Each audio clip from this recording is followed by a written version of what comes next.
Hello. तर कसे आहात सगळे? मस्त ना? मी पण मस्त.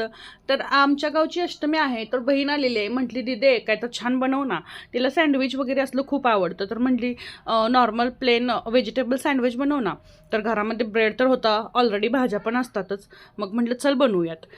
तर काकडी, कांदा, टमॅटो, सिमला मिर्च, स्वीट कॉर्न आणि पनीर देखील घातलेलं आहे, आणि थोडीशी मेयोनीज, चिली फ्लेक्स आणि ऑरिगॅनो आणि टमॅटो केचप देखील मी टाकलेलं आहे. हे सर्व व्यवस्थित मिक्स करून घ्यायचं. पिझ्झा सॉस आहे, ते तुम्ही केचप जरी टाकलं तरी देखील चालेल.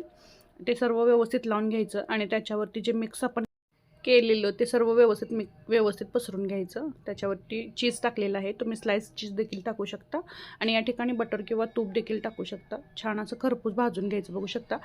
याच्या आतमध्ये तुम्ही ग्रीन चटणी देखील टाकू शकता. माझ्याकडे नव्हती, मी नॉर्मलच बनवलेलं, पण छान झालं होतं. तर आजची सोपी आणि एकदम टेस्टी रेसिपी कशी वाटली? आवडली असेल लाईक, शेअर, सबस्क्राईब करायला विसरू नका आणि एन्जॉय.